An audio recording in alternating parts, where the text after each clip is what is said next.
గోరువంక వాలగానే గోపురానికి స్వరాల గణగణ గంటలే మోగలేలా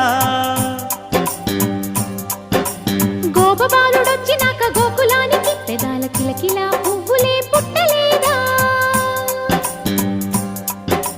బాలకృష్ణుడొచ్చినప్పుడే వయ్యారి నందనాలు నాట్యమాడగా వారసుణ్ణి చూసినప్పుడే వరాల వాంఛలన్నీ పల్లవించగా నందుడింట చిందులేసే అందమైన